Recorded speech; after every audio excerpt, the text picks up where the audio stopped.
Welcome to Adhikari Core. For the 72nd BPSC, we bring you the complete test series featuring top institutes with full explanation. Boost your preparation and succeed.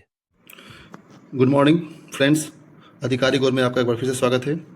आज से हम लोग शुरू करेंगे market में जितने भी टेस्ट उपलब्ध होंगे 72 बीपीएससी के लिए, मैं उन सबको पूरा करूंगा और यहाँ पर जितना भी कोर्स होगा सारे के सारे का मैं कोशिश करूंगा इकट्ठा करके एक एक का मैं करवा दूं। तो आज से हम लोग शुरू करेंगे और कोशिश करेंगे कि हर दिन हम कम से कम 1 से 2 टेस्ट सीरीज का वीडियो यहाँ पर अच्छे से अपलोड कर सकूँ, ताकि आप लोग को ज़्यादा से ज़्यादा फायदा हो सके। कम से कम इसके जितने भी करंट अफेयर्स हैं इसको कवर कर लीजिएगा। अगर आपका हिस्ट्री मजबूत है, पॉलिटी मजबूत है, कोई दिक्कत नहीं है, ठीक है। लेकिन कम से कम एटलीस्ट जो MCQ है करंट अफेयर्स से रिलेशन का, तो वो चाहे किसी भी कोर्स का हो, चाहे किसी भी खान जीएस का हो या फिर परफेक्शन का हो या दृष्टि का हो, किसी का भी हो, उस सेक्शन को कम से कम कंप्लीट कर ले। तो ये फुल लेंथ का होगा, ये परफेक्शन IAS का है, ठीक है। तो परफेक्शन IAS का पहला टेस्ट का हम लोग शुरू करेंगे और इसको अच्छे से एक्सप्लेन भी करूँगा। पहले आप लोग को समझ दूंगा कि यहाँ पर टिक कर लीजिए, फिर मैं आगे बढ़ूँगा। थोड़ा समय लग सकता है, काफ़ी लेंदी होगा, क्योंकि 2 ओवर का तो पूरा टेस्ट ही होता है। यहाँ बताना भी पड़ेगा मुझे और पढ़ के बताना भी है। तो कम से कम 2 वीडियो में अपलोड करूँगा मैं एक टेस्ट सीरीज में। कम से कम 75 का रेशियो रहेगा अप्रॉक्स। तो चलिए आगे बढ़ते हैं बिना किसी टेंशन का, शुरू करते हैं पहला टेस्ट। चलिए, पहला क्वेश्चन है, दिख रहा है इतना बड़ा? ठीक है, जूम, हाँ ये काफ़ी है, इतना में आप लोगों को दिख रहा होगा अच्छे से। चलिए पढ़ते हैं पहला क्वेश्चन। सिंधु घाटी सभ्यता के पतन के लिए निम्नलिखित में से कौन सा सबसे व्यापक रूप से स्वीकृत कारण है? बोल रहा है कि सिंधु घाटी सभ्यता के पतन के में सबसे बड़ा कारण तो बहुत सारा है, लेकिन जो सबसे ज़्यादा सही माना गया उस कारण को बारे में चर्चा करिए। एक एक ऑप्शन को पढ़िए अच्छे से आप। बाहरी कबीलों द्वारा अचानक और हिंसक आक्रमण, हाँ ये भी कारण था एक, ठीक है। एक भीषण भूकंप जिसने सभी इमारतों को तुरंत नष्ट कर दिया, ये भी एक कारण था। क्रमिक पर्यावरण परिवर्तन, ये भी एक कारण था। हड़प्पा मोहनजोदड़ो शहर के बीच में एक युद्ध, हो सकता है ये कारण है, लेकिन ये कारण तो था नहीं कि हाँ ऐसा, लेकिन एक अनुमान लगाया जा सकता था कि ऐसा भी कारण एक रहा होगा। तो आप मुझे बताएं इनमें से सबसे सटीक कौन है? सभी के सभी कारण है सिंधु सभ्यता के पतन का, लेकिन सबसे सटीक जो कारण रहा है वह रहा है क्रमिक पर्यावरण परिवर्तन। स्टार्टिंग में बहुत सारे ऐसे इतिहासकार आए और बहुत सारे ऐसे आर्कियोलॉजिस्ट आए जिन्होंने अलग अलग अपना इस पर कमेंट किया, ठीक है। तो जिसमें से एक का नाम था गार्डन, आपको पता होगा, गार्डन, चाइल्ड और व्हीलर। इन्होंने बताया था कि जो बाहरी आक्रमण थे और आर्यों का आक्रमण था, इसके वजह से हड़प्पा सभ्यता का पतन हुआ था, ठीक है। हड़प्पा संस्कृति नहीं है, ध्यान रखना है, सभ्यता और संस्कृति में अंतर होता है। सभ्यता का एक दिन पतन होगा, लेकिन संस्कृति का पतन नहीं होता, निरंतर नए नए रूप धारण करते रहता है संस्कृति में। दोनों में सबसे बड़ा अंतर यही है कि सभ्यता का एक दिन पतन होता है, ठीक है ना, लेकिन संस्कृति का जो है उसका पतन नहीं होता, बल्कि उसका रूपांतरण होता है धीरे धीरे अलग अलग कंडीशनों में, ठीक है। तो पहला कारण तो था कि हाँ बाहरी कबीलों द्वारा अचानक और हिंसक आक्रमण, इसको देने वाले थे कौन? गार्डन, चाइल्ड और व्हीलर, ठीक है।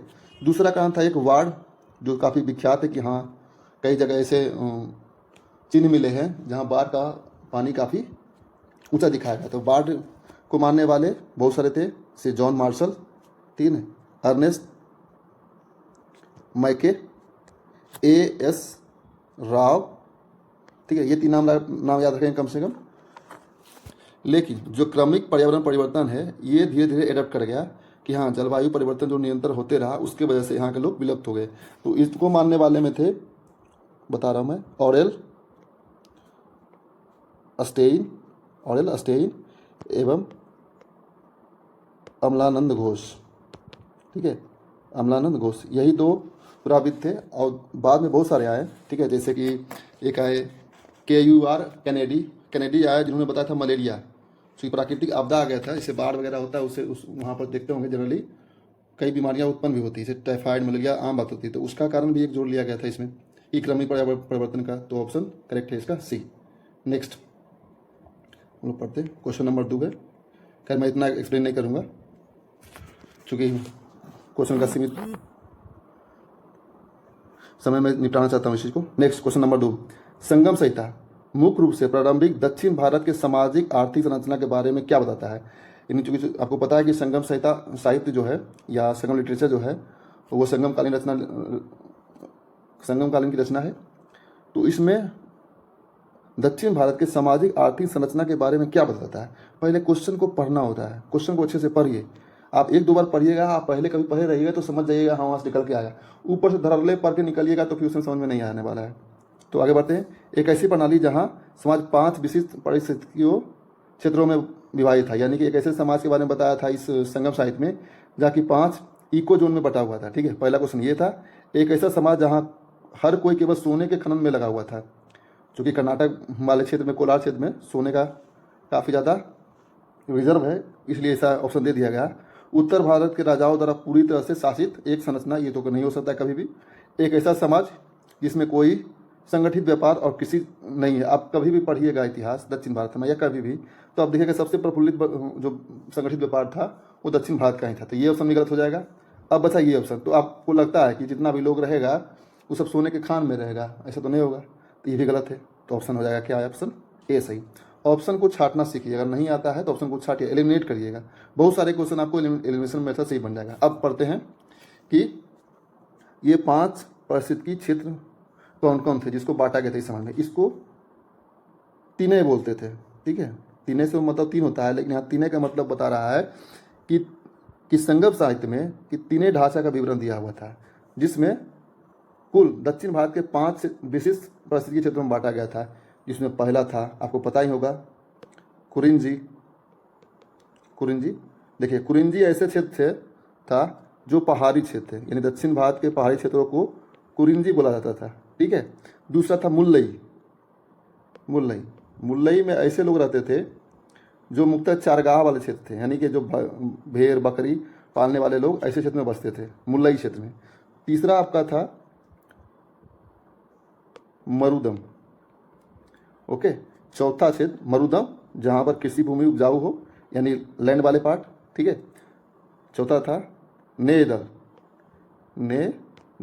ओके, नेदल ऐसे क्षेत्र थे, नेदल मतलब जो तटीय भाग है। ठीक है, जो कोस्टल एरियाज वाले क्षेत्र को नेदल बताया जाता है। इनका जो आर्थिक उपार्जन का मुख्य साधन क्या हो सकता है, तो मछली पकड़ने का हो सकता है, या जो समुद्री जीव हो गए उनको पकड़ने का। पचमा है पल्लई। पचमा कौन सा है, पल्लई। तो पल्लई ऐसे क्षेत्र था जो शुष्क था, जहाँ पर उपजाऊ भूमि नहीं थी। ठीक है, तो ये 5 क्षेत्र थे। मैं फिर से रिपीट कर देता हूँ कि इस ढांचे को बोलते थे, तिनई बोलते थे। क्या, तिनई में 5 क्षेत्र थे, कुरिंजी, मुल्लई, मरुदम, नेदल और पल्लई। नेक्स्ट क्वेश्चन तो काफ़ी अच्छा पूछा है, मुझे भी लग रहा है। नेक्स्ट क्वेश्चन पढ़ते हैं कि कौन सी प्राचीन बौद्ध ग्रंथ विशेष रूप से उन 16 महाजनपदों की विशेष सूची प्रदान करता है जो बौद्ध धर्म के उदय से पहले अस्तित्व में थे। यानी कि जो महाजन सूची थी 16 गो, वो तो आपको पता है 2 गो में लिखा हुआ था, एक भगवती सूत्र में, दूसरा क्या अगंतुर निकाय में, अंगुत्तर निकाय में और भगवती सूत्र में। तो था तो दोनों यहाँ पर दिया हुआ है, लेकिन इसमें कह रहा है कि अच्छा से कौन सा प्रदान करता है, तो वह करता है अगुंतर निकाय। ठीक है, अगुंतर निकाय जो है वो सुत पिटक का पाठ है। ठीक है ना, सुत पिटक का। ठीक है, इस सुत पिटक में ही 16 महाजनपदों के बारे में अच्छे से वर्णित किया गया है। ओके, ध्यान रखना है। Next question number 4। अब ये काफी इंपॉर्टेंट क्वेश्चन लग रहा है। कह रहा है क्या, मौर्य साम्राज्य के प्रशासन और अर्थव्यवस्था के संबंध में निम्नलिखित कथनों पर विचार करें। कंटक शोध न्यायालय मुख्य रूप से विवाद संपत्ति के संबंध में निजी नागरिकों के बीच नागरिक विवादों को सुलझाने के लिए कार्य करते थे। क्या यह सही है। रज प्रांतीय अधिकारियों थे जो ग्रामीण प्रशासन, भूमि माप और न्यायिक अधिकार रखने में गहराई से शामिल थे। मौर्य साम्राज्य ने सभी प्रकार के कृषि भूमि पर पूर्ण अधिकार बनाए रखा और निजी स्वामित्व को प्रतिबंधित कर दिया। नहीं, ये तो कभी नहीं हो सकता कि निजी स्वामित्व को प्रतिबंधित करना, ये किसी भी शासनकाल में मुश्किल है, चाहे वो किसी का शासनकाल है। तो पहला ये देखिए, इस ऑप्शन छट गया ये 2। अब देखते हैं ऑप्शन।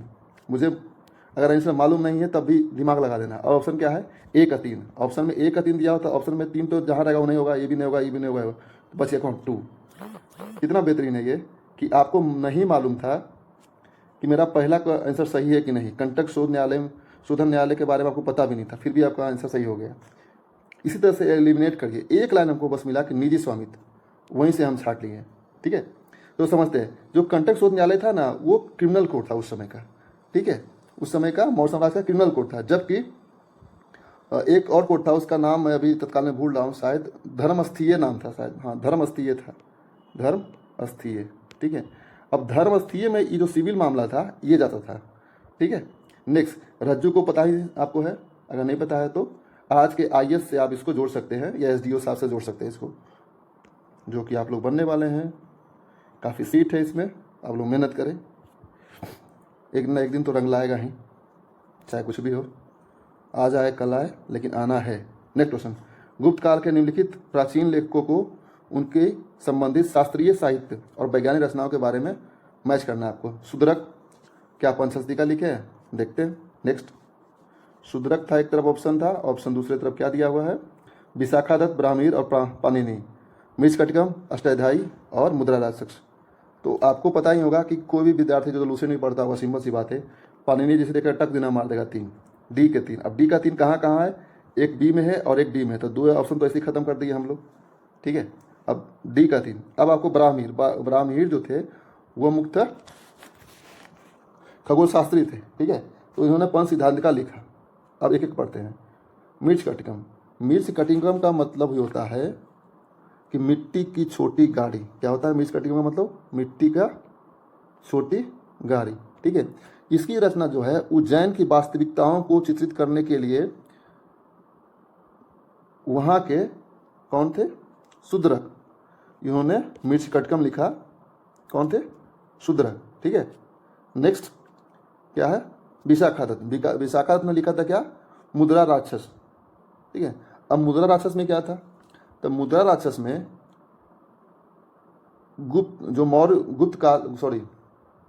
चंद्रगुप्त मौर्य के उत्थान किस प्रकार से हुआ चाणक्य की सहायता से, उसके बारे में विशाखादत्त ने इसमें वर्णन किया था। ठीक है, समझ में आ गया। और पाणिनि के बारे में तो पता है, अष्टाध्यायी था, यह संस्कृत व्याकरण की पुस्तक थी। नेक्स्ट, सल्तनत काल के दौरान उत्तर भारत में निर्गुण संगत भक्ति आंदोलन की लोकप्रियता मुख्य रूप से किसका प्रतिनिधित्व करती है। क्वेश्चन काफ़ी अच्छा है, आप लोग पहले देख लीजिए ऑप्शन, मैं आंसर बताऊंगा सीधे सीधे इसका। ठीक है, सिंपल सी बात है कि क्या करा, निर्गुण भक्ति आंदोलन, इसको पढ़ लेते हैं एक मरते। देखिए, रूढ़िवादी ब्राह्मणवादी प्रथाओं और इस्लामी धर्मशास्त्र को पूरी तरह से मिटाने के लिए एक हिंसक, अरे हिंसक तो कभी हो ही नहीं सकता ब्रो, क्या, तो हिंसक तो ऐसे भी गलत हो जाएगा। नेक्स्ट करते हैं, पहला ऑप्शन तो गलत हो गया। दूसरा, विदेशी आक्रमणों से बाधित कठोर जाति व्यवस्था को बहाल करने के लिए पारंपरिक कृषि अभिजात वर्ग को की एक रूढ़िवादी प्रगति कभी नहीं हो सकता है, इसी है ना। दूसरा भी कहानी खत्म। तीसरा है, अब इसको पढ़ते हैं। हाशिए पर रहने वाले कारीगर और निचली जाति के समुदाय द्वारा आध्यात्मिक समानता, यानी आध्यात्मिक समानता मतलब जो भगवान को मानने वाला है वो सब एक ही है। क्या इसका सुगंध आ रहा है इस क्वेश्चन को पढ़ने से? हाँ बिल्कुल। आप देखिए, कह रहा है भक्ति आंदोलन। अब कोई भक्ति आंदोलन तो सुगंध आप देख लीजिए कि आध्यात्मिक समानता का मतलब क्या है, कोई ऊंच नीच नहीं, भगवान सबके लिए एक है कि नहीं। तो ये सुगंध आपको इससे मिल सकता है, ऑप्शन 1 जा सकता है बी। नेक्स्ट, एक ऑप्शन और पढ़ना था कि शासक सुल्तान द्वारा हिंदू बहुमत को एक मिलीजुली शाही विचारधारा में सांस्कृतिक रूप से आत्मसात करने का एक सचेत प्रयास है। ये हो सकता है, दोनों में से ऑप्शन हो सकता है, कंफ्यूजन है। लेकिन क्वेश्चन के अनुसार से क्या होना चाहिए, ऑप्शन बी सही, क्योंकि ये निचली जाति में देखोगे बहुत सारे आपको मिले होंगे, जैसे कबीर थे, रैदास थे, ये सब क्या थे, निचली जाति के लोग थे, जिसे लोग मानते थे कि हाँ ये थे। तो कोई भी ये जुलाहे वर्ग से भले ब्राह्मणी के गर्भ से जन्म लिया था, लेकिन रैदास भी थे, निचली जाति के समुदाय के लोग थे। तो इस ऑप्शन से क्या हो जाएगा, आंसर बी हो जाएगा। ठीक है, क्वेश्चन को अच्छे से पढ़िएगा, ध्यान से पढ़िएगा, बराबर देकर डरिएगा नहीं, मेरा यही रिक्वेस्ट है।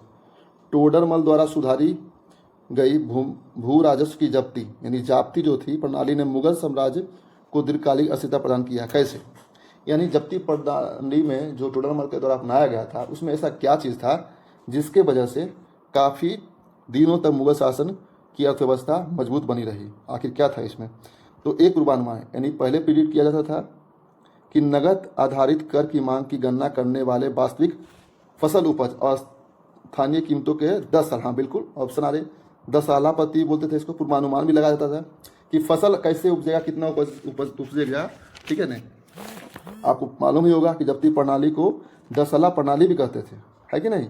तो आगे पढ़ने की जरूरत ही नहीं है, टिक मार देना ऑप्शन, आगे बढ़ जाना। नेक्स्ट,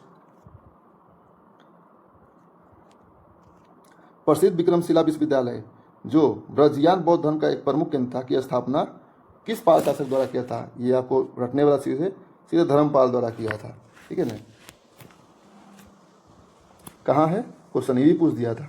ऑप्शन दिया था एक बार में बांका और भागलपुर था। आपको लगा अरे यार अभी तो भागलपुर अलग है, लेकिन उस समय तो बांका भागलपुर एक ही हो सकता है, कभी ऑप्शन ये भी टिक मार सकते हैं, ठीक है? नहीं तो इसका ऑप्शन होगा क्या, आंसर सही भागलपुर ही होगा, ठीक है? चलिए नेक्स्ट पेज, नेक्स्ट क्वेश्चन। प्रारंभिक मध्यकालीन मंदिर वास्तुकला के संबंध में निम्नलिखित कथनों पर विचार करें। यानी कि प्रारंभिक मध्यकालीन कहने का मतलब 6th सेंचुरी से 8th सेंचुरी एडी तक, इसको बोलते हैं प्रारंभिक मध्यकालीन, ठीक है? इसमें मंदिर वास्तुकला के 3 शैली का विकास हुआ था। पहला नागर शैली, द्रविड़ शैली, तीसरा बेसर शैली का। तो नागर शैली उत्तर भारत, द्रविड़ शैली दक्षिण भारत और बेसर शैली डेक्कन प्लेटू के आसपास के राजवाड़ों के द्वारा शुरू किया गया था। तो अब इसको पढ़ना है। क्वेश्चन को कह रहा है क्या कि नागर शैली की पहचान एक घुमावदार शिखर यानी शिखरा और शीर्ष पर एक आमलक के रूप में हुआ। बिल्कुल पहला ऑप्शन सही है। आमलक ऐसे जो रहता है ना, इसको बोलते हैं आमलक, 3 गो 4 गो 5 गो जो भी रहता है, लेकिन उसको आमलक बोला जाता है। तो आप देखते हैं जितने मंदिर रहेगा, मंदिर के सबसे शिखर पर ये आमलक आपको दिखाई देगा। ओके, द्रविड़ शैली में अनिवार्य रूप से पिरामिड नुमा मीनार या विशाल, हाँ बिल्कुल, जिसको गोपुरम बोलते थे, ठीक है ना? आप देखेंगे दक्षिण भारत के जितनी मंदिर रहेगा उसके आगे अगर मंदिर यहाँ पर है, ठीक है ना, तो यहाँ पर एक विशाल द्वार रहेगा, उसको गोपुरम बोला जाता है, ठीक है? तो ऑप्शन 1 और 2 तो सही है। नंबर तीसरा ऑप्शन, बेसर शैली पत्थर की चिनाई को पूरी तरह से खारिज करती है। नहीं नहीं नहीं, ऐसा तो नहीं हो सकता है, क्योंकि उस समय तो पत्थर ही आसपास के क्षेत्र में मिलते हैं, तो ऐसा हो नहीं सकता। और अपनी संरचनाओं के लिए केवल जटिल लकड़ी के काम का उपयोग, नहीं नहीं, बिल्कुल ये गलत है, ऑप्शन 3 गलत है। देखता हूँ पर, हाँ बिल्कुल ऑप्शन आंसर 1 और 2 सही है, ठीक है? बेसर शैली नागर और द्रविड़ शैली के तत्वों को मिलकर ही बना है, ठीक है ना? मतलब ये एक प्रकार की मिश्रित शैली है, इससे अलग नहीं है, ठीक है? इसलिए इसका दोनों रूप उसमें मिलेगा ही मिलेगा, जरूरी नहीं कि हाँ की लकड़ी के रूप से मिलकर बनेगा, पत्थर ही मिलेगा आपको। नेक्स्ट क्वेश्चन नंबर 10, क्या कर रहा है क्वेश्चन, अब मिलान करना है। अब्दुल रज्जाक, डोमिंगो प्यास, महमूद गवाह, फ्रांसिस्को बर्नियर। अब किसके समय में आए थे ये सभी? तो अब्दुल रज्जाक के बारे में आपको बताता हूँ कि अब्दुल रज्जाक जो थे वो एक फारसी राजदूत थे जो 15वीं शताब्दी में विजयनगर के देवराज द्वितीय के दरबार में आए थे। तो अब्दुल रज्जाक देवराज द्वितीय के दरबार में आए थे, ठीक है? और वहाँ पर देवराज द्वितीय की जितनी संपत्ति थी उसके बारे में उन्होंने चर्चा किया था। डोमिंगो प्यास पुर्तगाली यात्री थे जिन्होंने कृष्णदेव राय के कार्यकाल को स्वर्ण युग के रूप में ही बताया, ठीक है ना? समझ में आ रहा है ना? इन डोमिंगो प्यास इसको बोला था, कृष्णदेव राय को क्या बोले थे, कार्यकाल को स्वर्ण युग। और इन्होंने विजयनगर साम्राज्य को तुलना किया था रोम जितना बड़ा बताया था, ठीक है? महमूद गवाह, तो महमूद गवाह जो थे ये ध्यान रखना बहमनी साम्राज्य से संबंधित थे, ठीक है? ओके, तो अब देखिए बहमनी साम्राज्य कहाँ है, चल टिक मारिए। फ्रांसिस्को बर्नियर दारासिको और औरंगजेब के बीच में मुगल साम्राज्य उत्तराधिकारी के युद्ध को प्रलेखित किया था। नेक्स्ट क्वेश्चन, मिलाने की जरूरत नहीं है, आंसर से मिल जा रहा है। अब ब्रिटिश उपनिवेशवाद यानी कॉलोनियलिज्म का व्यापारिक चरण से औद्योगिक चरण में परिवर्तन से भारतीय अर्थव्यवस्था के मूल में किस तरह से बदलाव आया? आपको पता है कि व्यापारिक चरण से औद्योगिक चरण का विकास कब हुआ? तो 1800। चलिए नेक्स्ट क्वेश्चन पढ़ते हैं। क्वेश्चन नंबर 12, लॉर्ड ब्लेयरी द्वारा सहायक संधि की रणनीतिक तैनाती मुख्य रूप से किस शाही उद्देश्य को प्राप्त करने के लिए बनाई गई थी? यानी जो सहायक संधि अपनाया गया था लॉर्ड ब्लेयरी द्वारा, उसका मुख्य उद्देश्य क्या था? तो जैसा कि आपको पता है कि 1765 ईस्वी में, इससे पहले अवध के नवाब के द्वारा भी सहायक संधि अपनाई गई थी, लेकिन इसकी वास्तविक शुरुआत 1798 ईस्वी में लॉर्ड वेल्डी के द्वारा किया गया था। अब देखिए इसका उद्देश्य क्या था, इसका ऑप्शन से पढ़ते हैं हम लोग। ऑप्शन नंबर 1 कहता है कि मित्र भारतीय मूल के शासकों के क्षेत्रों के भीतर लोकतांत्रिक प्रशासनिक ढांचा स्थापित करना। बिल्कुल नहीं, क्यों करेगा स्थापित लोकतांत्रिक प्रशासनिक ढांचा? बेवकूफ़ है क्या ब्रिटिशर? नहीं, ऑप्शन गलत है। स्थानीय दरबारियों पर ब्रिटिश शासन प्रणाली थोपकर फालतू वाला काम क्यों करेगा जिससे उसका सत्ता खुद कोलैप्स कर जाएगा। नेक्स्ट, क्षेत्रीय राजाओं के लिए एक अखिल भारतीय संघ को बढ़ावा देना। देखिए ऑप्शन बड़ा होने से मतलब नहीं है कि हाँ इतना बड़ा ऑप्शन है तो मतलब सही होगा, ठीक है। ये कभी हो सकता है, क्यों करेगा वो अखिल भारतीय संघ को सपोर्ट, ठीक है। ये भी गलत है, यानी ऑप्शन डी, यानी फ्रांसीसी प्रभाव को खत्म करना और प्रत्यक्ष विलय के वित्तीय बोझ के बिना भारतीय राज्यों को उनको अपने अधीन करना, ठीक है। नेक्स्ट क्वेश्चन, असहयोग आंदोलन से सविनय अवज्ञा आंदोलन की ओर हुए संरचनात्मक बदलाव की क्या विशेषता थी। यानी कि जो असहयोग आंदोलन 1920 इसमें हुआ था उसका मेन फीचर आपको ध्यान होना चाहिए। 1920 में आप देखे होंगे कि मतलब पढ़े होंगे कि ऐसे ऐसे काम किए गए थे जिसमें मुख्य उद्देश्य था उपाधियों को त्याग करना, अदालतों को त्याग करना, स्कूलीय विदेशी वस्तुओं का बहिष्कार करना। अब आगे बढ़ते हैं सविनय अवज्ञा आंदोलन। तो सविनय अवज्ञा आंदोलन के समय में आप लोग देखे होंगे कि नमक कानून तोड़ा गया, कई वन कानून को तोड़ा गया, ठीक है ना। भू राजस्व देने से इनकार किया गया। बिहार में कैसे कई जगह प्रोटेस्ट हुए इसके अगेंस्ट उस समय। तो आप ऑप्शन से पढ़िए तो आपको समझ आएगा कि ऑप्शन ए इसका सही होगा, ठीक है। क्योंकि अहिंसा पद्धतियों का तो त्याग होगा नहीं, है ना। दूसरा है कि नेतृत्व की पूरी तरह समाजवादी गुटों की ओर झुका। हाँ, समाजवाद की ओर थोड़ा झुका हुआ, लेकिन इतना नहीं कि हाँ जितना लिखा हुआ है। ओके, तो ऑप्शन ए इसमें सही होगा कि राज्य के साथ केवल सहयोग से इनकार करने के बजाय ब्रिटिश औपनिवेशिक कानूनों जैसे नमक कानून को जानबूझ करके महात्मा गांधी के द्वारा तोड़ा गया। Next question, question number 14, British शासन को अस्थायी रूप से उखाड़ फेंकने में 1857 की विफलता का विश्लेषण करिए। इसका प्रत्यक्ष कारण कौन सा हो सकता है। तो कारण तो बहुत सारे थे, लेकिन मेन कारण क्या था इसकी विफलता तो आपको पता ही था होगा कि उस समय राष्ट्रवाद का विकास नहीं था लोगों के मस्तिष्क में, लोग एकजुट नहीं थे और ना ही लीडरशिप का अभाव था। तो इसका आंसर क्या हो जाएगा, ऑप्शन बी, एक एकीकृत दूरदर्शी राष्ट्रवादी विचारधारा और अखिल भारतीय समन्वय की कमी।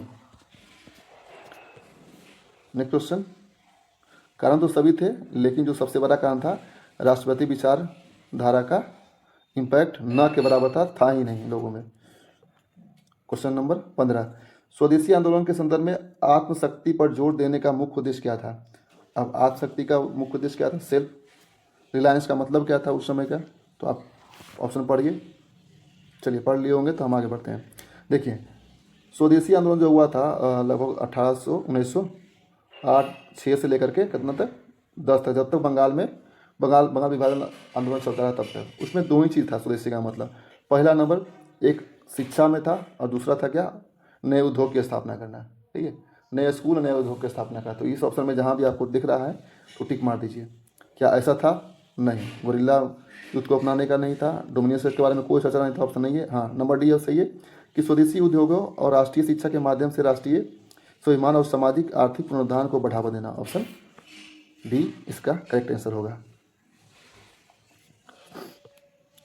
क्वेश्चन नंबर 16, भारत में प्रकाशित होने वाला पहला समाचार पत्र बंगाल गजट 1780 में किसके द्वारा शुरुआत किया गया था। आपको पता होगा कि जेम्स अगस्टन हिकी एक आयरिश नारी थे, इनके द्वारा भारत में पहली बार पहला समाचार पत्र बंगाल गजट शुरुआत किया गया, जिसमें अंग्रेजों की काफ़ी आलोचना किया गया, लेकिन इसके वजह से इनको जेल भी हुआ बैरन हेस्टिंग के कार्यकाल में। इन्होंने बैरन हेस्टिंग की काफ़ी आलोचना की थी, इसके बाद इनके समाचार पत्र को बंद करवा दिया गया था। क्वेश्चन, नेक्स्ट क्वेश्चन, वर्ष 1929 में भारतीय राष्ट्रीय कांग्रेस के ऐतिहासिक लाहौर अधिवेशन की अध्यक्षता किसने की थी। याद रखना, 1929 के लाहौर अधिवेशन की अध्यक्षता किसने की थी। मोतीलाल नेहरू, सुभाष चंद्र बोस, जवाहरलाल नेहरू, सरदार वल्लभ भाई पटेल। जल्दी बताइए आप लोग। तो ध्यान रखना है 1929 में जो लाहौर अधिवेशन हुआ था उसकी अध्यक्षता किए थे किन्होंने, जवाहरलाल नेहरू ने, ठीक है ना। और ये इनका पहला अधिवेशन था और इन्होंने सबसे पहले यहीं पर पूर्ण स्वराज की प्रस्ताव को अपनाया था। इसी वजह से इसके नेक्स्ट में 26 जनवरी 1930 को भारत में, सॉरी उस समय ब्रिटिश भारत में पहली बार स्वतंत्रता दिवस के रूप में मनाया गया। नेक्स्ट क्वेश्चन, निम्नलिखित में से कौन सी पारंपरिक भारतीय शास्त्रीय नृत्य तमिलनाडु की देवदासी प्रथा में आंतरिक रूप से जुड़ा हुआ था। याद रखना कि तमिलनाडु के देवदासी प्रथा में जुड़ा हुआ था। कौन सा, कथकली, भारतनाट्यम, ओडिसी, मणिपुरी। ये क्यों रहेगा ओडिसी मणिपुरी, या तो कथकली रहेगा तो भारतनाट्यम रहेगा। क्योंकि तमिलनाडु है तो तमिलनाडु का जो सांस्कृतिक साहित्य नृत्य है वो क्या है, भारतनाट्यम। तो ऑप्शन होगा बी इसका सही। क्वेश्चन नंबर 19, भारत सरकार अधिनियम 1955 के संबंध में निम्नलिखित कथनों पर विचार करिए। क्या है? इसने भारत के पहले संघीय ढांचे का निर्धारण किया जिसे रियायतों द्वारा तुरंत और पूरी तरह से लागू कर दिया गया। ठीक है। इसने प्रांतीय स्तर पर द्वैत शासन को समाप्त कर दिया और केंद्रीय प्रशासनिक स्तर पर सुरक्षा। ठीक है, देखते हैं। इसने सार्वजनिक सांप्रदायिक निर्वाचन मंडल प्रणाली का महत्वपूर्ण विस्तार किया जिसमें दलित वर्गों, महिलाओं और श्रमिकों को शामिल किया। अब बताइए ऑप्शन इनमें से कौन सा जो है वो करेक्ट नहीं है। ठीक है, ऑप्शन केवल 1 और 2, केवल 2 और 3, केवल कहाँ है 1, 2, 3 और केवल 1। ध्यान रखना है आपको कि 1935 के जो भारत सरकार अधिनियम था उसमें स्पष्ट रूप से बताया गया था कि एक भारत संघ निर्धारित किया जाएगा, लेकिन यह भी कभी अस्तित्व में नहीं आया। रियासतों ने इसमें शामिल होने से पूरी तरह से इनकार कर दिया था और यह अधिनियम के संघीय हिस्से को कभी लागू नहीं कर सका। ठीक है, ऑप्शन को समझिए कि लागू करना या लागू किया था, नहीं, लागू नहीं किया था। बाकी 2 ऑप्शन बिल्कुल ही सही है। Question number 20। क्वेश्चन नंबर 20 क्या कह रहा है कि सामाजिक आर्थिक सुधार आंदोलनों के संबंध में निम्नलिखित कथनों पर विचार करिए। ब्रह्म समाज ने मूर्ति पूजा को कड़ाई से प्रतिबंधित किया और प्राचीन वैदिक ग्रंथों की अचूकता को खारिज कर दिया। आर्य समाज, इसकी स्थापना स्वामी दयानंद सरस्वती ने की थी, ने सक्रिय रूप से पौराणिक परंपराओं और अनुष्ठानों को बढ़ावा दिया। नंबर 3, सत्यशोधक समाज, रूढ़िवादी ब्राह्मणवादी सामाजिक पदानुक्रम को चुनौती देने के लिए राजा बलि के प्रतीक का उपयोग किया था। अब बताइए ऑप्शन कौन सा इसमें आपका सही है? केवल 1 और 3, केवल 1 और 2, 2 और 3 या 1, 2, 3, या ऑप्शन नंबर ई है कि प्रयास नहीं किया गया था। तो इस कथन के बारे में बताइए कौन सा सही है? तो नंबर 3 तो सही है, करेक्ट है। और नंबर 1, ब्रह्म समाज ने मूर्ति पूजा का कड़ाई से इसका विरोध किया था, सही है। तो ऑप्शन क्या हो जाएगा आंसर? केवल 1 और 3 सही। नेक्स्ट क्वेश्चन, कैबिनेट मिशन योजना 1946 के संबंध में निम्नलिखित कथनों पर विचार कीजिए। इसने पाकिस्तान के लिए एक अलग संप्रभु राज्य की मांग को पूरी तरह से खारिज कर दिया था। क्या यह कथन सही है? पूरी तरह से खारिज कर दिया था। हाँ, बिल्कुल खारिज कर दिया था। इसने विशाल अपशिष्ट शक्तियों वाले एक अत्यधिक केंद्रीकृत संघीय सरकार की प्रस्ताव दिया। बिल्कुल सही है या गलत है? आप मुझे बताओ कि ऐसा कोई भी होगा जबकि भारत में आज के समय में जो अपशिष्ट शक्तियां हैं वो केंद्र के पास ही हैं, जबकि जिन्ना का कहना था कि जो अपशिष्ट शक्तियां हैं वो प्रांत के पास होनी चाहिए थे। तो ऑप्शन तो ये भी गलत है। नंबर सी, इसने मुस्लिम लीगों की मांग को पूरा करने के लिए भारतीय प्रांतों को 3 अलग अलग समूह में वर्ग किया था। बिल्कुल सही है। क ख ग, हालांकि घ भी था, लेकिन हिंदू बहुमत, उत्तर पश्चिम में मुस्लिम बहुमत और उत्तर पूर्व में भी मुस्लिम समुदाय, यही 3 कैटेगरी था। तो ऑप्शन 1 और ऑप्शन 3 बिल्कुल ही सही है। नेक्स्ट क्वेश्चन, मुगल साम्राज्य के पतन के संबंध में निम्नलिखित कथनों पर विचार करिए कि निम्न कौन कौन से कारण था मुगल साम्राज्य के पतन का। तो 1749 में नादिर शाह के आगमन, बिल्कुल था, ये भी था। ठीक है। जहांदारी संकट के कारण लाभदायक भूमि का आवंटन में अधिशेष हो गया था, जिससे अभिजात वर्ग के बीच में भीषण आंतरिक कलह शुरू हुआ है। बिल्कुल ये भी सही है। ये हालांकि जागीरदारी संकट बता रहा है, ऑप्शन तो ये भी सही होना चाहिए। इसको ऑप्शन से पढ़ते हैं ध्यान से कि लाभदायक भूमि आवंटन में अधिशेष नहीं होगा, अधिशेष सरप्लस किसे, सरप्लस हो जाएगा तो उसकी अर्थव्यवस्था मजबूत रहेगी, और जिसकी अर्थव्यवस्था मजबूत रहेगी वो कभी पतन नहीं होता है उसका। ठीक है, तो ऑप्शन केवल 1 और 1 सही रहेगा इसका। Next question, question number 23। Question number 23 क्या कह रहा है? निम्नलिखित लोकप्रिय विद्रोहों को उनके प्राथमिक भौगोलिक क्षेत्रों के साथ सुमेलित करें। ऑप्शन है संथाल विद्रोह, तो राजमहल पहाड़ी हो जाएगा। मुपला विद्रोह किधर था? शायद मालाबार तट। ठीक है। रामोसी विद्रोह और पागलपंथी विद्रोह मैमन सिंह बंगाल क्षेत्र, और रामोसी विद्रोह हो जाएगा पश्चिमी घाट। आप लोग सही बताइए। बिल्कुल सही था। मालाबार तट में केरल में हिंदू जमींदारों और अंग्रेजों के खिलाफ मुस्लिम काश्तकारों की एक कृषि और सांप्रदायिक विद्रोह था जो कि 1921 में हुआ था, ठीक है, जो बाद में सांप्रदायिक दंगों के रूप में अपना स्वरूप बदल लिया था। 19वीं शताब्दी के दौरान भारत में अंग्रेजों द्वारा रेलवे की शुरुआत मूल रूप से धन की निकासी के लिए एक उत्प्रेरक रही। बिल्कुल सही है। रेलवे नेटवर्क को घरेलू विकास के लिए आंतरिक बाजारों को जोड़ने के बजाय रणनीतिक रूप से आंतरिक संसाधन आधारों को प्रमुख बंदरगाह से जोड़ने के लिए बनाया गया था। बिल्कुल, एक और दो दोनों सही है और इसकी व्याख्या भी कर रहा था। देखिए, रेल का निर्माण और रेल का विकास जो हुआ था वो मुख्य रूप से भारतीय के लिए विध्वंसकारी भी हुआ साबित और निर्माणकारी भी हुआ साबित। विध्वंसकारी इस रूप में हुआ था कि उसने सारे अर्थव्यवस्थाओं को ध्वस्त कर दिया और भारत के जितना भी रिसोर्सेज थे उसको निचोड़ने में काफ़ी हेल्प पहुंचाया और भारतीय विद्रोह को दबाने में सैनिकों को ले जाने के लिए काफ़ी रेलवे ने सहायता पहुंचाई। लेकिन इसके साथ अब रेलवे में बैठते हैं, रेल में तो भारत के कई लोग एक साथ आकर मिलते हैं, तो इस तरह इन्होंने राष्ट्रवाद के निर्माण में भावनात्मक जुड़ाव के मामले में इसने महत्वपूर्ण भूमिका निभाई और एक जगह से दूसरे जगह जाने में भी काफ़ी कम समय लगने लगे। तो इस तरह से भारत के निर्माणकारी रूप में भी इसकी भूमिका रही है। भारतीय राष्ट्रीय आंदोलन के निम्नलिखित महत्वपूर्ण घटनाओं को उनके सही कालानुक्रमिक क्रम में व्यवस्थित करें। लॉर्ड विनबी समझौता, सांप्रदायिक पंचायत, प्रथम गोलमेज सम्मेलन, पूना समझौता। अब ये चारों के चारों जो है वो एक दूसरे के साथ बगल में ही बैठता है। कहने का मतलब काफ़ी नज़दीक दिखता है कि हाँ पहला। लेकिन आपको ध्यान में रखना होगा कि प्रथम गोलमेज सम्मेलन जो हुआ था 1930 में हुआ था लंदन में, जिसमें कांग्रेस ने इसका बहिष्कार किया था। 1931 में हुआ था आपका मार्च 1931 में गांधी इरविन पैक्ट। ओके, 1932 में अगस्त में सांप्रदायिक पंचायत,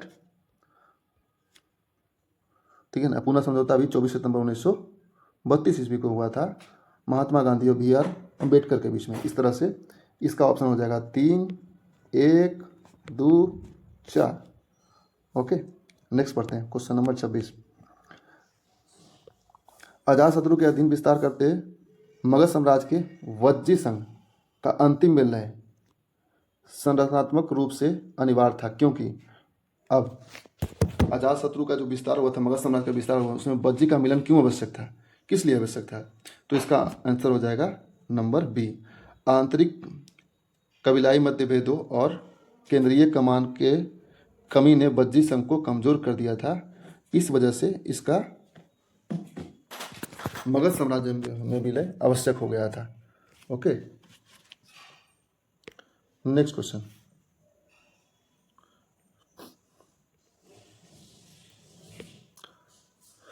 क्वेश्चन नंबर पढ़ते हैं 27। बिहार और उसके बाद पूरे उत्तर भारत में शेषा सूरी की प्रशासनिक सफलता का मूल आधार क्या था? तो याद रखना कि प्रशासनिक सफलता की वजह से शेषा सूरी काफ़ी विख्यात है।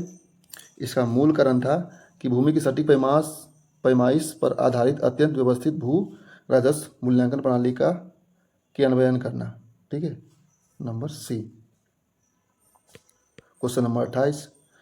सारण, वैशाली, पूर्णिया जैसे क्षेत्रों में नोनिया विद्रोह हुआ था। अब नोनिया विद्रोह का मूल कारण क्या था, ध्यान में रखना है इस चीज को, ठीक है ना। आखिर नोनिया विद्रोह का मूल कारण क्या था, बताइए आप ही। तो याद है, ये नोनिया लोग जो थे, जाति के लोग थे, वो सोरा का प्रोडक्शन करते थे, ठीक है ना। ये सोरा के प्रोडक्शन में इन्हीं का अधिकार था, लेकिन पारंपरिक जो ट्रेडिशनल मेथड से सोरा प्रोडक्शन करते थे उसमें अंग्रेज जो चाहते थे उसका आधिपत्य स्थापित करना, ठीक है। इस वजह से उनका विद्रोह हुआ। 1857 के दौरान अत्यधिक सुसज्जित ब्रिटिश सेना के खिलाफ कुंवर सिंह की निरंतर रणनीतिक बढ़त का मुख्य कारण क्या था? दिल्ली में तैनात विद्रोही सेनाओं से भारी तोपखाने का प्रत्यक्ष और निरंतर आपूर्ति, भारत के गवर्नर जनरल के साथ एक अस्थायी युद्ध विराम संधि की उनकी सफल बातचीत। ऑप्शन सी, सभी पड़ोसी रियासतों की पूर्ण तटस्थता, जिन्होंने ब्रिटिश सैनिकों की सहायता देने से इनकार कर दिया, इनकी छापामारी युद्ध रणनीतियों का कुशल सहयोग उपयोग और शाहबाद क्षेत्र का गहरा भौगोलिक। बिल्कुल नंबर डी हो सकता है। ऑप्शन सही लग रहा है कि हाँ फिर क्यों बढ़ावा देगा, ऑप्शन डी सही है, क्यों सफल रहा है। चलिए question number 30। Dutch east India company ने मुख्य रूप से किस वस्तु के व्यापार के लिए पटना में अपना पहला कारखाना सफलतापूर्वक स्थापित किया था?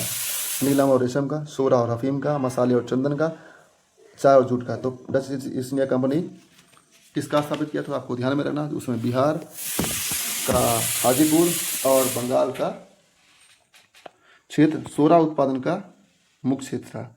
तो सोरा और अफीम, ऑप्शन नंबर बी इसका सही हो जाएगा। क्वेश्चन नंबर 31 नंबर पढ़ते हैं हम लोग।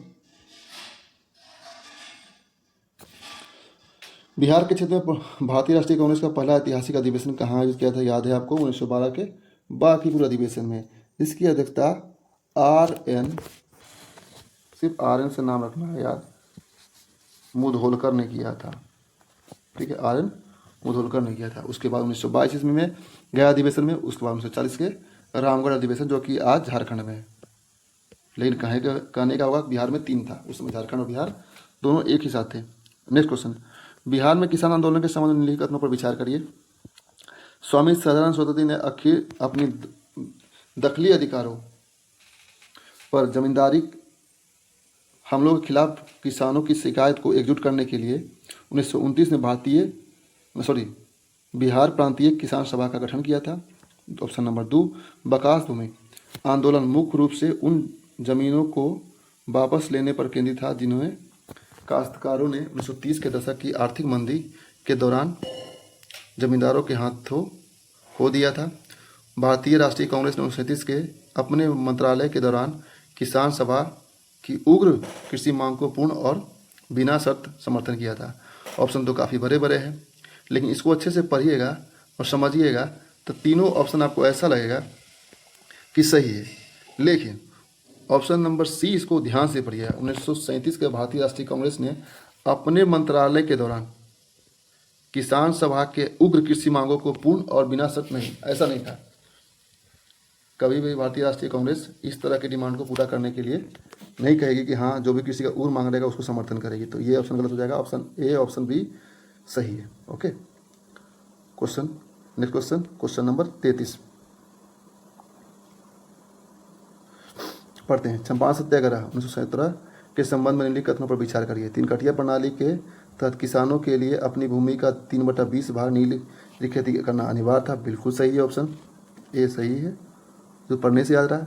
महात्मा गांधी ने नील किसानों की स्थिति की जांच करने के लिए अधिकारी तौर पर राजेंद्र प्रसाद को आमंत्रित किया था। क्या ये सही था? नहीं, ये गलत है। महात्मा गांधी को चंपारण आने के लिए 1916 ईस्वी में लखनऊ कांग्रेस अधिवेशन में राजकुमार शुक्ल नामक एक स्थानीय किसान ने इनको आमंत्रित किया था और उन्हें मनाया था, न कि शुरू में ही राजेंद्र प्रसाद गए थे। हालांकि बाद में राजेंद्र प्रसाद के मुख्य सहयोगी बने रहे। ओके, 1918 के चंपारण कृषि अधिनियम में 3 कटिया प्रणाली को पूरी तरह से समाप्त कर दिया था। बिल्कुल सही है, यानी कि ऑप्शन 1 और ऑप्शन 3 बिल्कुल सही है, यानी कि आंसर इसका बी होगा। क्वेश्चन नंबर 34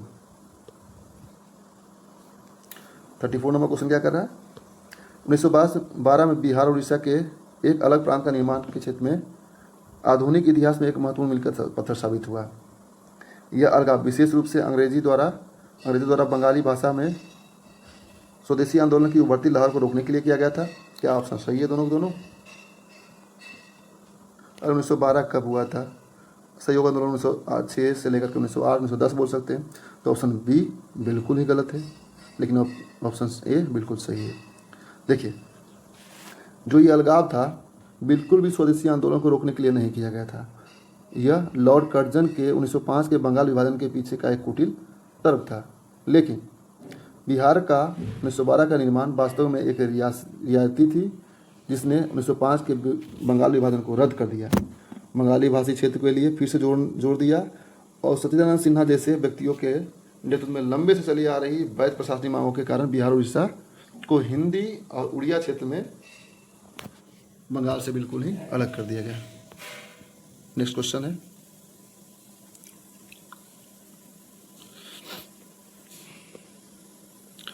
छोटा नागपुर और आसपास के क्षेत्रों के निम्नलिखित प्रमुख आदिवासी विद्रोहों को उनके सही कालानुक्रमिक क्रम में व्यवस्थित करिए।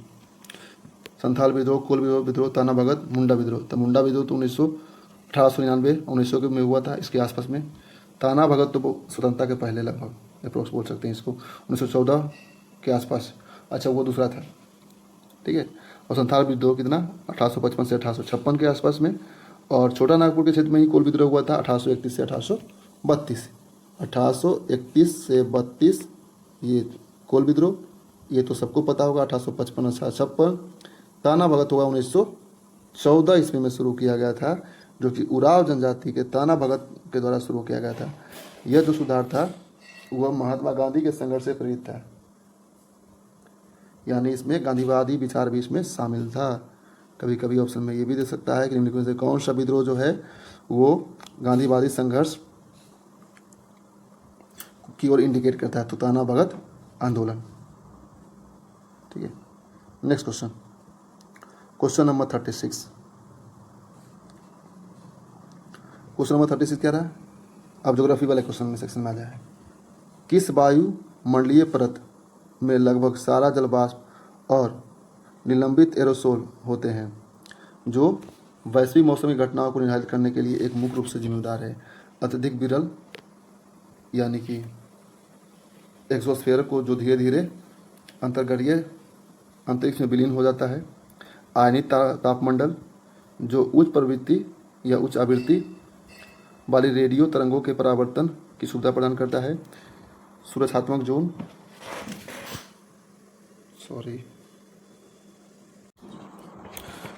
नेक्स्ट क्वेश्चन पढ़ते हैं मित्र, 36 नंबर क्वेश्चन। अब लगता है यहाँ से जितने भी ज्योग्राफी के क्वेश्चन है वो उठ करके आएंगे। किस वायुमंडलीय परत में लगभग सारा जलवाष्प और निलंबित एरोसोल होते हैं, जो वैश्विक मौसम की घटनाओं को निर्धारित करने के लिए मुख्य रूप से जिम्मेदार है? अब इतना को पढ़ना नहीं है कि सारा जलवाष्प निलंबित एरोसोल होते हैं, बस इसको पढ़िए ना कि किस वायुमंडलीय परत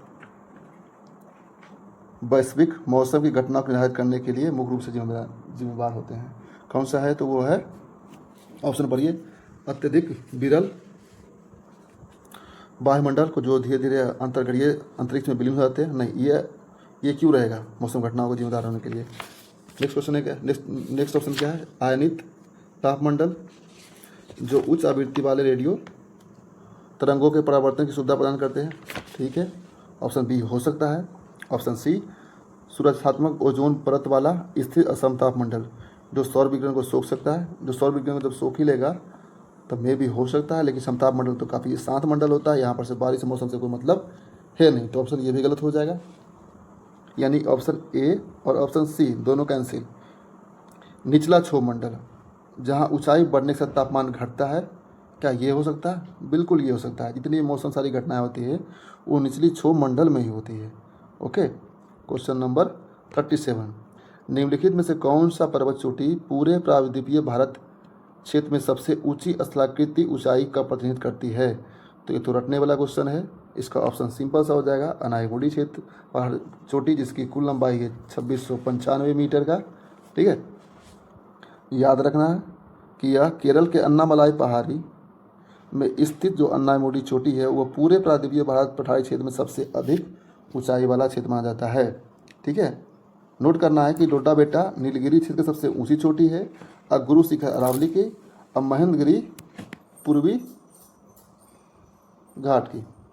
नेक्स्ट क्वेश्चन, क्वेश्चन नंबर 38। बड़े विवर्तनी भूकंप के दौरान जो भूकंपीय तरंगें उत्पन्न होती है उसमें एस और पी तरंगों की तुलनात्मक रूप से जो संरचनात्मक रूप से काफ़ी बड़ा छाया क्षेत्र क्यों बनती है? आखिर क्यों ऐसा होता है कि एक बहुत बड़ा छाया क्षेत्र बन जाता है दोनों बीच में?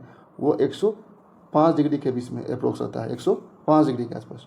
तो ऐसा इसलिए होता है क्योंकि एस तरंगे जो है उसकी दो गुण होता है। इस तरंगे में जो भूकंप विज्ञान की एक मूल सिद्धांत है कि एस तरंगे जो है वह तरल पदार्थों के माध्यम से प्रसारित नहीं हो सकती है, जबकि पी तरंगे जो होती है वो कैसा तरंग है?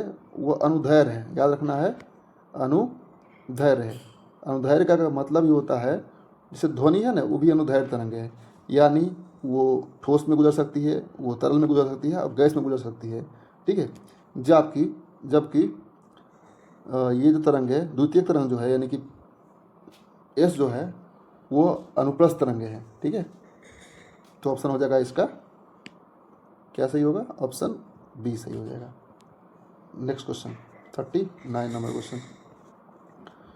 अरब सागर की तुलना में बंगाल की खाड़ी में देखे जाने वाली अपेक्षाकृत कम सतही लवणता, यानी कि क्वेश्चन सिंपल सी बात बोल रहा है, जितना अरब सागर में नमक नहीं है उससे कम बंगाल की खाड़ी में है। ऐसा क्यों है? इसका मेन कारण यही है कि बंगाल की खाड़ी में ऐसी कई नदियाँ बहकर आती है जिसकी वजह से उसके पानी में थोड़ा सा क्या होता है, लवणता कम हो जाती है। यानी कि गंगा, यमुना या ब्रह्मपुत्र जैसी प्रमुख जल निकासी प्रणालियों द्वारा या इरावती नदी छोड़े गए ताज़े नदियाँ जल का निरंतर प्रवाह इसको या इसकी लवणता को कम करता है। क्वेश्चन नंबर 40, उपोष्ण कटिबंधीय पश्चिमी जेट धाराएं यानी सब ट्रॉपिकल वेस्टर्ली जेट स्ट्रीम मुख्य रूप से उत्तर भारत की शीतकालीन जलवायु और कृषि चक्र को कैसे प्रभावित करती है? पढ़िए क्वेश्चन को अच्छा से कि आखिर जो जेट धाराएं हैं वो किस तरह से प्रभावित करती है। तो ये भूमध्य सागर से समशीतोष्ण चक्रवातों को खींचती है, जिसमें रबी फसलों के विकास के लिए एक महत्वपूर्ण हल्की फल्की बारिश होती है। लगभग ये 13% होता है, शीतकालीन बारिश होती है। ठीक है, कहाँ होती है? ये भारत का मैप है, मान लीजिए यहाँ से भूमध्य सागर छबा उठती है रेगिस्तान से होते हुए और आती है, तो इस क्षेत्र में थोड़ा सा क्या करवाती है, वर्षा करवाती है। ठीक है ना, खासकर पंजाब वाले इलाकों में। Okay, next question, question number 41 क्या कर रहा है? 41 कर रहा है समोच्च बंधन यानी कॉन्टोर बंडिंग को विशेष रूप से किन क्षेत्रों में प्रभावी और टिकाऊ मृदा संरक्षण पद्धति के रूप में मान्यता प्राप्त है। तो कंटोर जो बॉन्डिंग होता है वो मुख्यतः ऐसे क्षेत्र में होता है जहाँ पहाड़ी स्थिति ढलान नुमा हो, इस तरह से हो। ठीक है ना, और जहाँ पर परत दर परत जमा हो सके। ठीक है, मिट्टी को एक मेड़ बनाया जाता है। तो ऑप्शन से पढ़िए, और ये ऑप्शन किस तरह से दिख रहा है? तो समतल दलदली डेल्टा नहीं, ये नहीं हो सकता है। गहरे शुष्क रेगिस्तान नहीं, धीरे ढलान वाले क्षेत्र, लहरदार पहाड़ी क्षेत्र जहाँ परत और रील अपर्दन की भारी संभावना होती है। नेक्स्ट क्वेश्चन, क्वेश्चन नंबर 42, महाद्वीपीय विस्थापन यानी कॉन्टिनेंटल ड्रिफ्ट और प्लेट टेक्टोनिक्स के संबंध में निम्नलिखित कथनों पर विचार करिए। अभिसारी प्लेट सीमाएं शामिल प्लेटों के प्रकार की परवाह किए बिना सार्वभौमिक रूप से अत्यधिक विस्फोटक ज्वालामुखी गतिविधि से जुड़ी होती है। याद रखना है कि पहला क्वेश्चन गलत है, ऑप्शन गलत है, क्योंकि अभिसारी सीमाएं सार्वभौमिक रूप से विस्फोटक नहीं होती है। जहां महासागरीय महाद्वीपीय अभिसरण होता है वहीं पर ऐसे विस्फोटक ज्वालामुखी होते हैं, जिससे कि एंडीज, जैसे कि इसमें एंडीज पर्वत बना है, वही महाद्वीपीय अभिसरण यानी जब दो प्लेट टकराती है, जैसे कि हिमालयन प्लेट और ऑस्ट्रेलियन प्लेट दोनों टकराई है, तो वहाँ एक बहुत बड़ा विशाल क्या निकला है? तो हमारा हिमालय पर्वत निकला है। ठीक है, तो ऑप्शन ए तो गलत हो जाएगा, और ये यहाँ ज्वालामुखी विस्फोट नहीं हुआ है। ठीक है, तो ऑप्शन ए तो गलत होगा। दूसरा, रूपांतरण भ्रंश और सीमाएं लिथोस्फेरिक क्रस्ट के निर्माण और विनाश के बिना प्लेटों के एक दूसरे के क्षैतिज रूप से खिंचाने शुदा पर बिल्कुल सही है, ऑप्शन बी सही है। ऑप्शन 3 समझते हैं, देखते हैं कि प्रशांत महासागर की रिंग ऑफ फायर संरचनात्मक रूप से अपसारी विवर्तनिक प्लेट सीमाओं द्वारा समुद्र जल को अलग खींचने से निरंतर क्षेत्र है। नहीं, ये अपसारी नहीं है, यह अभिसारी है। ठीक है, चलिए नेक्स्ट क्वेश्चन पढ़ते हैं। अगला क्वेश्चन है, भारतीय मॉनसून प्रणाली के संबंध में निम्नलिखित कथनों पर विचार करिए। शुमाली जेट धारा की अस्थायी वायुमंडलीय उपस्थिति भारतीय उपमहाद्वीप पर दक्षिण पश्चिम मानसून की तीव्रता को प्रभावी ढंग से मजबूत करती है। ऑप्शन नंबर 2, कथन नंबर 2, अल नीनो घटनाओं को समय समय पर होने वाली घटना व्यवस्थित रूप से भारत के प्रत्येक मौसम विज्ञान उपखंड में भीषण सूखे की स्थिति पैदा करती है। कथन नंबर 3, दक्षिण पश्चिम मानसून की क्रमिक वापसी स्पष्ट रूप से साफ आसमान, गिरती आर्द्रता और दिन में तापमान के हल्की वृद्धि द्वारा पहचानी जाती है। अब कह रहा है क्या ऊपर दिए कथनों में निम्नलिखित में से कौन सा कथन सही नहीं है? तो सही नहीं है तो पूछना है, तो इसका ऑप्शन हो जाएगा, देखिए यहाँ पर लिखा है भारत के प्रत्येक मौसम विज्ञान उपखंड में भीषण सूखे की उपस्थिति होती है। नहीं, ये गलत हो जाएगा। बाकी ऑप्शन 1 ऑप्शन 3 सही है, इसलिए इसका सही ऑप्शन हो जाएगा, चूँकि सही नहीं है चुनना है तो केवल 2 हो जाएगा। ओके, क्वेश्चन नंबर 44 क्या कह रहा है? सलाल विद्युत परियोजना। तो सलाल विद्युत परियोजना चेनाब नदी पर है। ठीक है, हीराकुंड महानदी पर है। ऑप्शन ए का 3 और डी का हो जाएगा 4। ओके, और उकई तापी नदी उत्तर प्रदेश, माथा जिला सॉरी माथाटीला बेतवा नदी पर है। उकाई हो जाएगा तापी नदी पर, माथाटीला बेतवा ये उत्तर प्रदेश में है। ठीक है, बिल्कुल सही है। और नेक्स्ट क्वेश्चन है क्या, 45 नंबर क्वेश्चन है, भूवैज्ञानिक समय मापक्रम की निम्नलिखित अवधियों की सबसे पुरानी से सबसे नई के सही कालानुक्रमिक क्रम में व्यवस्थित करिए। डोबोनियन कल्प, कैम्ब्रियन पीरियड, क्वाटरनरी पीरियड और जुरासिक पीरियड। इनमें सबसे पुराना पीरियड कौन है और उसके बाद नया कौन है उसके बाद नहीं, तो याद रखिए क्वाटरनरी पीरियड जो होता है सबसे नया में होता है। उसके अलावा यानी कि ऑप्शन 3 सबसे लास्ट में रहेगा, सब सारे में ऑप्शन 3 लास्ट में ही है। जुरासिक कल्प और कैम्ब्रियन कल्प दोनों सबसे पुराने हैं, तो इसको ध्यान में रखना है। तो इसका ऑप्शन हो जाएगा 2, 1, 4, 3। क्या हो जाएगा, 2, 1, 4, 3। ठीक है, कहाँ है 2, 1, 4, 3? ऑप्शन नंबर बी सही होगा। क्वेश्चन नंबर नेक्स्ट क्वेश्चन, यदि कोई अर्ध सूक्ष्म सेमी एराइड कृषि क्षेत्र अपर्याप्त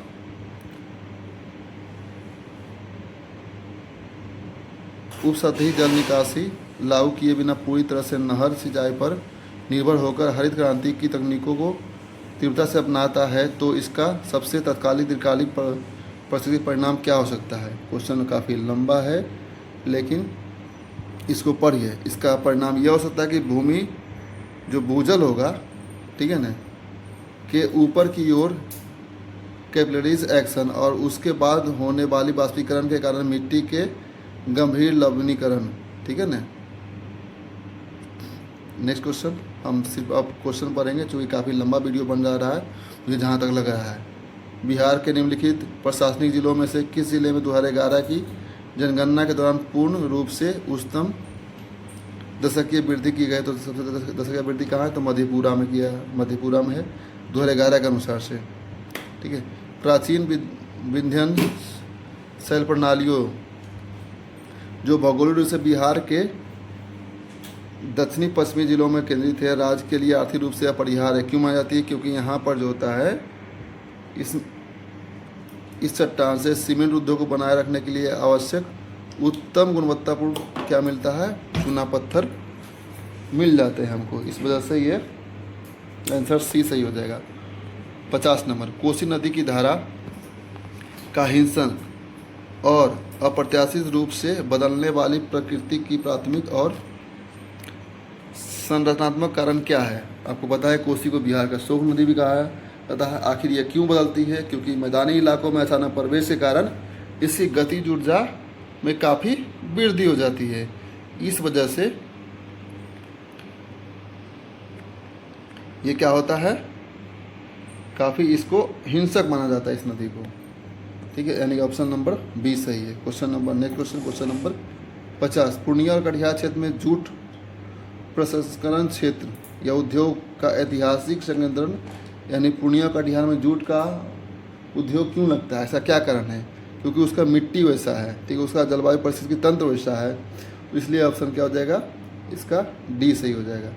ठीक है, क्वेश्चन नंबर 52 क्या कह रहा है कि बिहार में मृदा के प्रकारों के भौगोलिक वितरण के संबंध में निम्नलिखित कथनों पर विचार करें। बांगर मिट्टी मुख्य रूप से उत्तर बिहार के अत्यधिक सक्रिय और बाढ़ प्रवणता वाले क्षेत्र में पाई जाती है। क्या बांगर ऐसा है क्या? बाढ़ समुद्री मिट्टी, बाढ़ समुद्री मिट्टी संरचनात्मक रूप से अपने दोमट बनावटे के लिए जानी जाती है और प्रमुख रूप से उत्तरी जिले में पाई जाती है। ताल मिट्टी गंगा के किनारे, ठीक है, ताल तो दक्षिण में पाया जाता है गंगा किनारे, जहाँ साल में पानी बाढ़ आने पर पानी बढ़ जाती है, फिर सूखने पर ये उपजाऊ हो जाती है। यानी कि देखना है। अब कह रहा है क्वेश्चन निम्नलिखित कथनों में से कौन सा कथन सही नहीं है, तो सही नहीं कौन सा हो जाएगा? पहला क्वेश्चन बांगर जो है, तो याद रखिएगा बांगर जो पुरानी जलोढ़ मिट्टी का प्रतिनिधित्व करती है, नया का नहीं करती, इसलिए बाढ़ से नहीं बनेगा, तो ऑप्शन हो जाएगा पहला ही गलत। यह हो जाएगा खादर का हरिया। यानी ऑप्शन एक गलत थे, बाकी 2-3 सही है, लेकिन पूछ रहा है क्या इनमें से कौन सही नहीं है। क्वेश्चन कोशिश पर है तो केवल एक सही नहीं है। ऑप्शन नंबर 53, बिहार में ऊर्जा बुनियादी ढांचे के विकास के संबंध में कदमों पर विचार करिए। राज्य की ऊर्जा क्षमता को बढ़ाने के लिए Nabinagar super thermal power project सनातन रूप से औरंगाबाद ज़िले में स्थित है। नवीनगर वाला कहाँ है? औरंगाबाद में स्थित है, बिल्कुल सही है। नंबर 2, बिहार के प्रति व्यक्ति बिजली खपत 2015 के बाद से औसत राष्ट्रीय औसत की सफलतापूर्वक लगातार पार कर गई है। नहीं, ये पार नहीं किए, क्योंकि पूरे भारत में राष्ट्रीय औसत पर जो है वो लगभग 1200 है। अब बिहार में जो चल रहा है वो 345 से के आसपास ही चल रहा है, तो ये कभी नहीं होगा। अभी इसको पूरा करने में भी बहुत समय लगा, यानी ऑप्शन बी गलत है, बाकी ऑप्शन 1 और 3 सही है, यानी कि इसका आंसर हो जाएगा सी। क्वेश्चन नंबर 54, 54 नंबर कहाँ मिलान करना है? 54 नंबर कि कहाँ अबरक पाया जाता है, कहाँ पारा सोना कहाँ पाया जाता है, आपको पता है। सबसे ज़्यादा गोल्ड रिजर्व कहाँ है? तो जम्मू में सोना का है, यह तो ध्यान में होगा आपको, ठीक है। अबरक कहाँ पाया जाता है? तो याद रखना है कि जहाँ झारखंड का सीमावर्ती इलाका है वहाँ पाया जाएगा। इन नवादा, रोहतास, ये सब चीज़ में तो नवादा इसका दे सकते हैं और रोहतास भी दे सकते हैं। लेकिन पायराइट कहाँ पाया जाता है? पायराइट मुख्य रूप से पाया जाता है रोहतास के अमझोर ज़िले में, तो ये यही पाया जाता है, इसलिए ऑप्शन इसका रोहतास में मैच कराएंगे। और बॉक्साइट मुंगेर के खड़गपुर पहाड़ियों में पाया जाता है। ओके, जम्मू जिले के करमटिया में पाया जाता है। स्वर्ण भंडार का भौगोलिक सर्वेक्षण हो चुका है। क्वेश्चन नंबर 55 नंबर क्वेश्चन क्या कह रहा है? बिहार के पूर्वी जिले में सुदूर पश्चिमी जिलों की तुलना में, यानी पूर्वी जिलों में सुदूर पश्चिमी जिलों की तुलना में वार्षिक वर्षा की मात्रा अधिक वो होती है, ठीक है। बंगाल की खाड़ी से आगे बढ़ने वाले दक्षिण पश्चिमी मानसून की नमी की तीव्रता गंगा के मैदान में पश्चिम की ओर बढ़ते हुए धीरे धीरे क्या हो जाती है? कम हो जाती है। क्या ये ऑप्शन दोनों सही है या गलत है? आप बताइए। बिल्कुल, दोनों एक दूसरे की व्याख्या भी करता है। ऑप्शन ए सही है। कह रहा है क्या कि बिहार के पूर्वी जिले, यानी पूर्व में जिले कौन है? इधर भागलपुर, बिहार, बांका, ये सब कटिहार वाला क्षेत्र, सुदूर पश्चिमी जिलों की तुलना में सर्वाधिक वर्षा प्राप्त होती है। बिल्कुल प्राप्त होती है, क्योंकि बंगाल की खाड़ी में नज़दीक भी है और ये यहाँ से दूर भी है बंगाल खाड़ी में, तो इसकी तुलना में यहाँ पर देखते हैं औरंगाबाद, गया में कम वर्षा होती है, जबकि भागलपुर और बांका में ज़्यादा वर्षा होती है। क्वेश्चन नंबर 56, निम्नलिखित में से कौन सा आधुनिक औद्योगिक अनुप्रयोगों में उत्कृष्ट गैसें के रासायनिक व्यवहार को, अच्छा, उत्कृष्ट गैसें किसको कहते हैं? जिसके अंतिम कक्षा में 8 इलेक्ट्रॉन है, जो संयोजक नहीं होती है, ठीक है, निष्क्रिय बनी रहती है, उसको क्या कहते हैं? उत्कृष्ट गैसें बोलती है। तो इसका रासायनिक व्यवहार का सबसे अच्छा वर्णन कौन करता है कथन में से? Option number B. क्या हो जाएगा इसका ऑप्शन? Option B. इनके निष्क्रियता पूरी तरह से भरे हुए संयोजकता, यानी कि वैलेंस शेल्स की संरचना से उत्पन्न होती है। नेक्स्ट क्वेश्चन क्या है कि परमाणु अस्थिरता के संदर्भ में हाइजेनबर्ग के अनिश्चितता का क्या अर्थ है? यानी हाइजेनबर्ग को जो थ्योरी दिया गया है उसकी अनिश्चितता का क्या अर्थ है? इसका अर्थ यही है, आपको ध्यान रखना कि स्थिति में बढ़ी हुई सटीकता से संवेग में अधिक अनिश्चितता आती है। याद देखिए, हाइजेनबर्ग की अनिश्चितता सिद्धांत जो क्वांटम यांत्रिकी की आधारभूत अवधारणा है, यानी क्वांटम मैकेनिक्स की सबसे आधारभूत धारणा कौन है? तो इसी हाइजेनबर्ग के अनसर्टेनिटी की थ्योरी को दिया गया है, ठीक है। यह बताता है कि एक उप परमाणु कण, यानी जैसे कि इलेक्ट्रॉन की सटीक स्थिति और सटीक संवेग दोनों को एक साथ मापना भौतिक रूप से असंभव है। कहने का मतलब इसका तात्पर्य यह हुआ कि स्थिति को मापने में बढ़ी हुई सटीकता सीधे उसके संवेग में अधिक अनिश्चितता की ओर ले जाती है, जो परिभाषित परमाणु मार्गों के पुराने विचार को खारिज करती है। चलिए, प्रभाजी आसवन यानी फ्रैक्शनल डिस्टिलेशन की प्रक्रिया के सबसे प्रभावी ढंग से उपयोग कब किया जा सकता है? तो ध्यान रखना है, इसको कब कर सकते हैं? जहाँ ठंडा होगा वहाँ पर इसका इस्तेमाल करेंगे। जहाँ का क्वथनांक बहुत करीब मिश्रण, यानी बॉइलिंग पॉइंट वाले मिश्रित तरल पदार्थों को अलग करने में हम प्रभाजी आसवन